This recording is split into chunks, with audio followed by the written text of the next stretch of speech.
Welcome to another exciting show titled What's Up in the Village. And this is a show that talks about the various activities of the Bella Vista Police Department in and around Bella Vista, right? Right. And starring for this show is Ken Farmer, and he is the Chief of Police right here in Bella Vista. My name is Milt Franco, the co-anchor. And so, you've been away, you're back.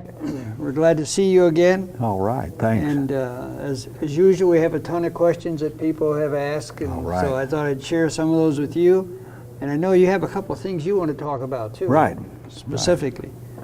But you know, I get a great kick out of reading in the newspaper about the police reports. And every once in a while I see something that's unusual. And somebody even called you about a water leak that they had in back of their washer. Mm-hmm. How do you handle that? To me, that's an unusual kind of a call. You know, it's definitely an unusual kind of a call, but it's not. It used to be more common than it is now. But we do get calls for a lot of things that people just don't know what to do. Mm-hmm. So I'm sure in that situation, the officer would go up there and see if he could shut off the water that was causing the leak. If not, we would suggest that they call a plumbing company, or probably even if we could get the water shut off, we would suggest that they call a plumbing company to get it fixed. Mm-hmm. Yeah. Well, you know, it's nice to know that resource is available to the general public too. Yeah. Because as you say, sometimes they just don't know what to do. Yeah. And usually they'll get a good answer or good directions of what to do. Yeah. And you know, if you look at something happens at 10, 11 o'clock at night, we're the ones that are out there. So we try our best to help out where we can. Yes, well that's a wonderful service that sometimes people overlook. Yes. All right. Another thing I read about in the newspaper was that there were a couple wallets stolen from a car at night. And to me it's kind of unusual that I'd leave my wallet in my car on the front seat at nighttime. I usually put it in my drawer or somewhere else. Well, I shouldn't tell you where I put it, but you come out my house and go to the drawer first. Yeah. But say a little bit about not only people leaving their wallets, but other valuable kinds of things in their cars, especially if they're going somewhere in a busy parking lot or something like that. Right, and you know, theft from cars is a major crime that we deal with here. And we deal with it not only in parking lots of businesses, but also at people's homes. And a lot of times people will leave wallets, checkbooks, credit cards, cell phones, computers, just different things in the car, and leave the car unlocked. And it's very easy for the thieves to come through. And typically in residential areas, this happens in the middle of the night when people are at home in bed. And there will be a group come through, and first thing they will do is kind of send their scout down the street to just check and see if he can find, or if he or she can find car doors open. And if they're unlocked, they will just open the door and leave it open so that the person that's coming behind him to do the actual stealing will see that it's on and move on. They will typically hit a neighborhood and they will steal what they can get, and then they will hide it somewhere, and another group will come through and pick up that property. They then either trade the property for drugs, or possible that they would take it and pawn it, and do several different things. This is one of the most preventable crimes that we deal with, in that basically to avoid it, all you have to do is lock your car. You know, we recommend that people don't leave valuables in the car, but kind of the way things work is that they don't want to make a lot of noise and draw attention to themselves. So if they find a car locked, they're probably going to go on down the street because they know they will find one pretty soon that's not locked. So if people would lock their cars, definitely take your valuables in is the safest thing to do. But just locking your car will reduce your chances of this happening to you a great deal. From your description, it sounds like they're pretty well organized. They're pretty well Especially organized. they go down and Yeah. they leave the car door open so that the next group can come and without wondering whether or not that's a good target. Right. That's the Right. signal. That's the signal. I'll be darned. And we deal with that frequently. And, you know, we make cases on it. Matter of fact, I think right now our investigators are in the process of working a case on those with some named suspects. But frequently it's difficult to get onto these people because they'll hit one neighborhood one night and they're mobile, so they may hit here tonight and they go to Bentonville or Rogers tomorrow night. The next night they may be out here on the other side of town. And so one thing we do is when we start having these things happen, we pull off the midnight shift. You know, their job then becomes to hit the neighborhoods and watch to see what's going on in the neighborhoods. We typically have different types of activities that we do, and when we start having these crimes, that's what they do is start hitting the neighborhoods in the middle of the night to see what they can find out there. Okay. Well, I know it's summertime, and I know it's a time when a lot of people get knocks on their door, and somebody's wanting to make an offer of some repair work, or sometimes they even want a drink of water. But say a little bit about when somebody knocks on your front door, some behavior that you should be aware of, and Okay. maybe some things and how you could respond. Okay. First of all, for any door-to-door sales, with the exception of, I think, some agricultural products and things like that, for any door-to-door sales in the town, they have to obtain a permit from City Hall. Okay. And we do a couple of things with that permit. We run a check on the people just to make sure they're not wanted or anything. And but again, a permit does not imply any approval by the city of the product or service they're offering. You know, our recommendation at the police department is that you do not do business with someone who just comes and knocks on your door unsolicited. You know, there are local businesses that handle virtually anything, any service you need to have done. And we recommend that people deal with those local businesses. It does a couple of things. Number one, it supports our local economy. And number two, it reduces the possibility of having a problem. You know, it's not going to totally eliminate that problem. But if there is a problem and the business is local, then it makes it much easier to resolve. So that's a good thing. But if people have someone coming to their door soliciting for sales or services, they should ask to see their permit. If they can't produce a permit, they should call the police department. Okay. And we will come and visit with them. It's actually a violation of city ordinance, and someone soliciting without a permit can be cited for that. So typically what we will do though is we give the individuals a chance to stop what they're doing right now and don't come back until you go to City Hall and get a permit. If we catch them again, then's when we start issuing citations for the violation of the ordinance. Oh, okay. We recommend that people do not let anyone into their homes. We have a lot going on. It's been happening for years, but there may be someone come to your front door and ask to come in as a diversion while their partner goes around back and tries to get in to steal something. We also have an issue with theft of prescription medication.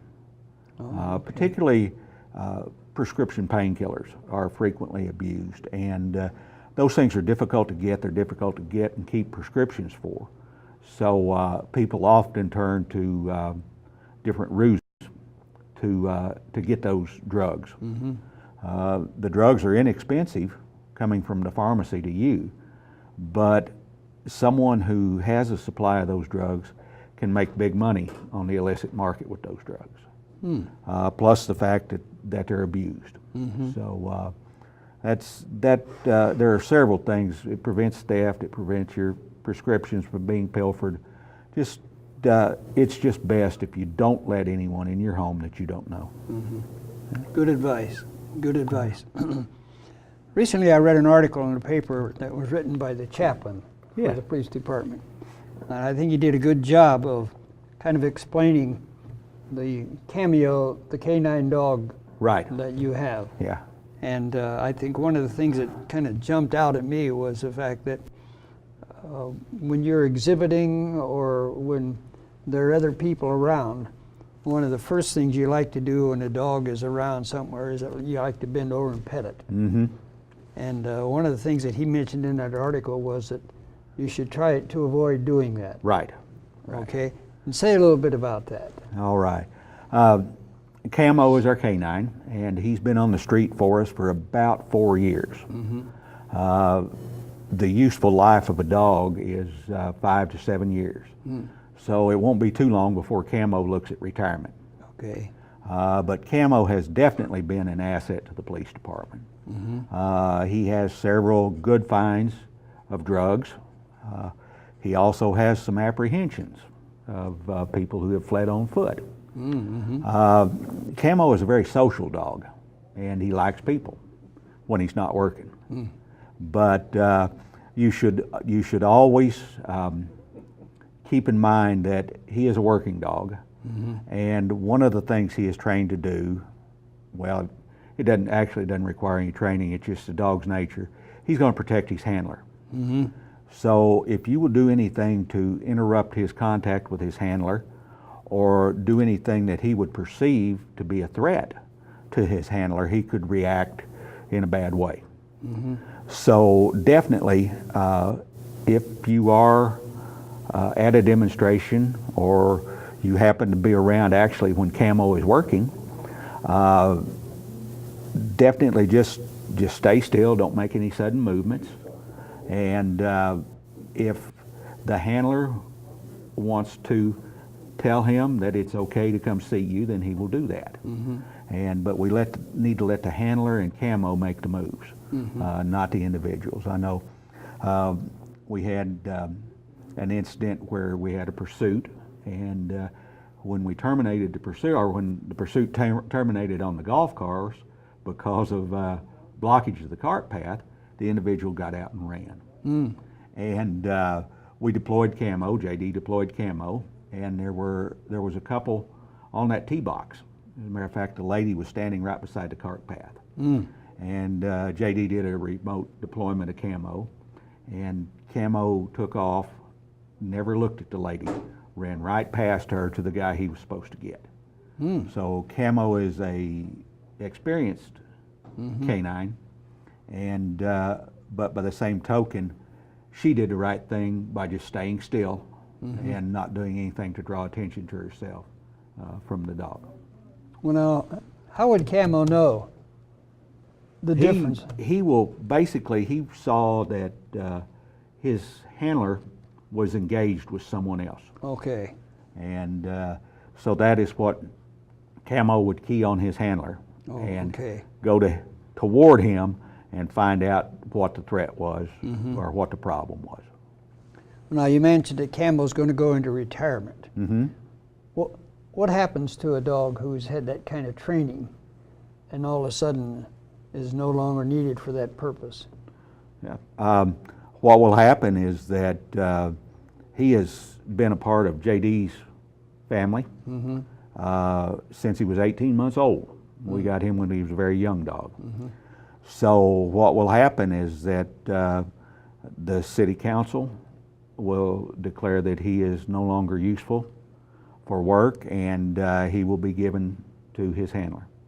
Oh, okay. Yeah. Well, now he will be, he's a social dog, and it will take him a while, just like it takes an officer a while to get into retirement, but he will become a family pet. Okay. Yeah. Okay. Well, now, is it likely then that that same officer will be issued another canine? It could happen, but typically it doesn't. The officers who have worked a canine, particularly the first time they've worked a canine, there's a lot of work involved in that. And so even you know, whenever he's not working. When JD goes on vacation, we have to find something to do with Camo. And you just can't take him anywhere, you know. So we have located a vet that does keeping for us whenever whenever JD goes on vacation, and they are able to handle him. We also have our local vet, Dr. Gillespie, who is out at Village Center, provides all of Camo's care for him.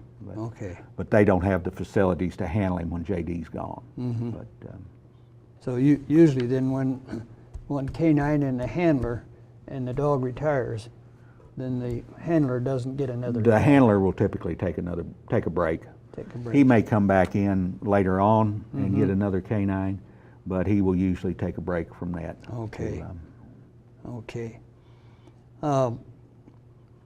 Somebody asked me the other day about the rumble that they hear along the highway. And they said, well, how far should that rumble be from the white line? Because they said they were in Missouri, and it's right, as soon as the white line stops, the rumble is right next to it. In some states, it's about maybe 6 inches or a foot more. Yeah. And is there a law that says that it has to be a certain distance from that white line? I'm not familiar with anything that requires it to be at any specific location. You know, those are put there as a warning to drivers when they start drifting off the road. So, you know, it's just, I think, individual state preference as to where they put them. Okay. You wanted to talk a little bit about Night Out. Right. Okay. Night Out we've been doing for, 4 or 5 years now. And each year gets bigger, and we enjoy it more. This year our Night Out will be August 5th. Okay. And kind of the theme of the thing is to give crime a going away party. And what we will do, Night Out was started to help people in the inner cities, to empower them to take their streets back from the criminals. Bella Vista is a very safe location. We don't have a high crime rate, but we've kind of used our Night Out to just let people come in and enjoy the evening with the police department, get acquainted with the officers. We'll have several things going on. We will have hamburgers and hot dogs and cold drinks. We'll probably have some music. This year we've invited the local Harley owners to bring their motorcycles down and have a little motorcycle show.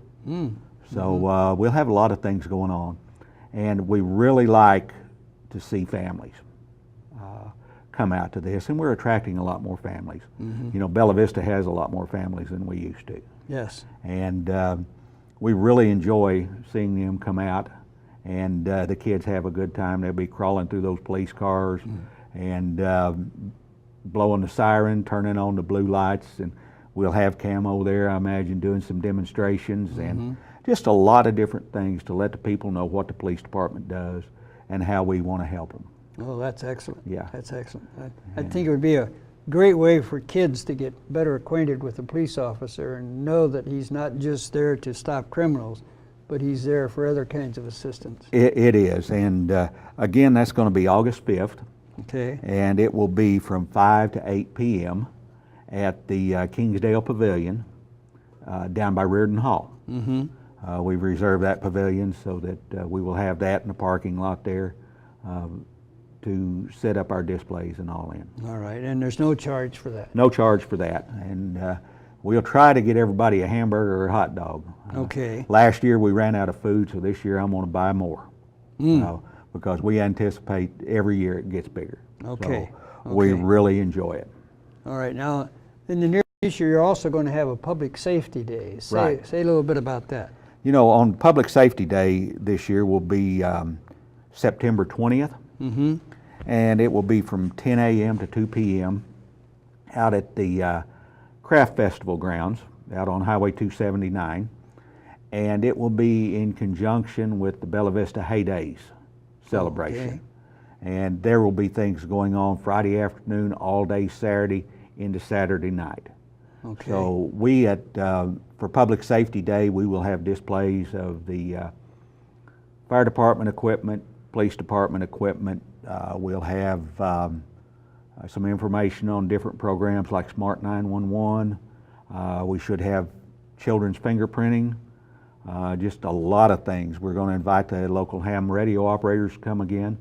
They came last year and did a lot of contacts while they were out there. So we just have a lot of things going on. Mm-hmm. We'll have things of interest. There'll be, I think we've said there, I've heard there will be a storm shelter company there this year that will have some of those for display. Mm-hmm. Carroll Electric should be back with their display about electrical safety. So there will be a lot of good things going on out there. In addition, Hay Days will be there. The Wiener Dog races will be out there that day, and then they'll be having music and things along to go with it. So it'd be a real good deal. Okay. Say a little bit more about fingerprinting and the purpose of that. We say fingerprinting children. Mm-hmm. That's a good way to keep information to help us if something happens, a child is lost or a child is abducted. Mm-hmm. We do the kits we have now go a little bit farther than fingerprinting in that in addition to taking the fingerprints, there's a place for a photograph, and there's a place to collect some hair so that DNA could be done on it. Mm-hmm. So it is definitely a way to protect your child. Oh, okay. And to help us locate the child should it become necessary. Mm-hmm. We do not keep the fingerprints that are generated from this. They're all taken by the family when they leave there that day. And I think we're working on it, and I'm pretty sure they've already confirmed, is that we will have some retired FBI agents who will be the ones that are actually taking the fingerprints. Mm-hmm. So that will be good to interact with those folks too. Yeah, well, it's nice to know that it's not only just an example of what fingerprinting is, but it's a good example of how it would help you in rescuing a child or finding a child sometime in the future. A lot of times a photograph is a big thing. Mm-hmm. And if a child is lost, a photograph's a big thing, and we need to have that photograph updated. Mm-hmm. Barring some catastrophic event to your hands, your fingerprints aren't going to change over time. Mm-hmm. They will get bigger, but the patterns will stay the same. But children do change looks as they age. So we really need, to keep the pictures updated and all that going. So if something does happen, we can lead into talk just a little bit too about Smart 911. Okay. And Smart 911 we've talked about before, but it is a supplement to our 911 system. Mm-hmm. And it's a secure system that we don't have access to it unless the people call 911. Oh, okay. And if a person calls 911 and they have a Smart 911 account, then that information that they put in there will display on our dispatcher screen for a period of about 45 minutes. And then it goes away and we can't keep it. We can't access it again. But something you can do with Smart 911, you can put in where your electrical shutoff is, or you can put in where your gas shutoff is for your propane. If you have children, invalids, or pets in the house that emergency responders need to know about, you can enter that information. Mm-hmm. You can also you can put in pictures of your children if you want to, which would help us if a child goes missing, and we have occasion that children do go missing. Mm-hmm. And most usually we find them pretty quickly, but sometimes it takes a little while. Mm-hmm. So if you've got that information, that will help us. Also, if you have an invalid in the home that cannot fend for themselves, then it's good if we and the fire department, ambulance service know about that in advance, so that we can plan on dealing with that first thing whenever we get there if there's an emergency. Okay. Well, that kind of leads me into the key problem.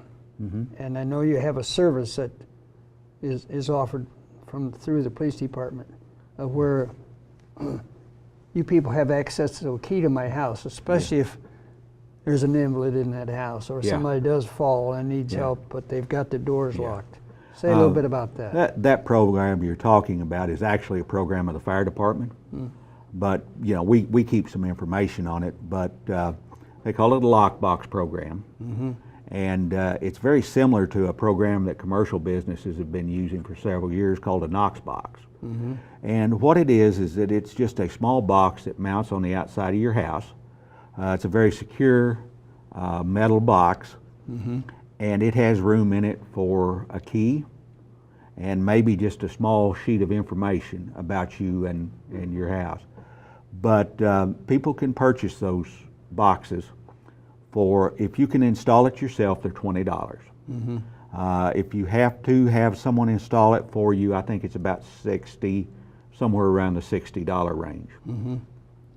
They will send out someone that is with the fire department or with the city to do that installation for you for that price. And once it's installed, then you just call the fire department and say, all right, I've got my box installed, and they will come out and they will bring the lid, they'll put your key in it and lock it up. That's the last thing you have to do with it unless you change locks or something. All the fire apparatus and ambulances have a key to that box. Oh, okay. So if there is some kind of an emergency and you can't unlock the door for them, or if there is a smoke alarm going off and they need to get in and you're not home, then they can simply unlock that box and go in without damaging the house. Okay. Otherwise, if there's an emergency and they have to get into the house and can't get in, they're going to call one of our guys and we're going to go over there and kick the door. You know, we've had to do that, and that has resulted in us preventing fires, and it's also resulted in people's lives being saved because they were down and couldn't get up. So we feel like if there is an emergency reported, we will have to get in the house, and it's better for us to do it this way than it is to have to break in. Well, you know, that's a fantastic service that you offer, and I don't think a lot of people are aware of that. And you know, sometimes when an emergency occurs, that's when we say, gee, I wish I would have known this, or I wish I would have gone to that school or that training session. But for some reason, they put it off. They put it off. All right. What else do you have, Ken, that you want to say something about? We just, you know, I think I've covered about everything I wanted to cover, but we'll mention again about Night Out. It's August 5th from 5 to 8 at the Kingsdale Pavilion at Reardon. Public Safety Day is September 20th at the Bella Vista Festival grounds, along with Hayday's celebration. Hayday's is a couple of weeks later this year, so we're hoping it'll be a little bit cooler. Night Out, it always seems like it is the hottest day of the year. And the ones I feel sorry for are the guys grilling the hamburgers. But they're good sports about it. And we try to keep them with water and good cold drinks to keep them going. But you know, we've tried to have it at another time of the year. And it seems like that after school starts, people just don't get out in the evening. So it really works best for us to have it on this night. And this is also the night that it's done nationally. All right. So it helps us be a part of a national event. All right. And one other quick question in the half minute that we have left. Okay.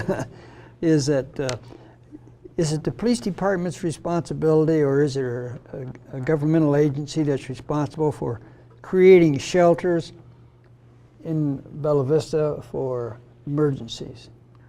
We typically, the police department cooperates with the fire department, and we look for places that could be used as shelters. Typically, we coordinate with the Red Cross. That actually the Red Cross can supply these shelters with different things that they might need, and they also have the capability to bring in meals and things like that, should it be necessary. Okay. We also find the Salvation Army also has the capabilities of cooking meals for people out of a truck to be on site if needed. Oh, okay. But typically the shelters are equipped and kind of inspected by the Red Cross. Okay. Yeah. Okay. And I noticed that there's the intention of getting one with the new fire station. Yeah, that you know, that's being looked into. The engineering hasn't been done on the fire station yet, but that's a proposed part of the plan for the new fire station. All right. All right.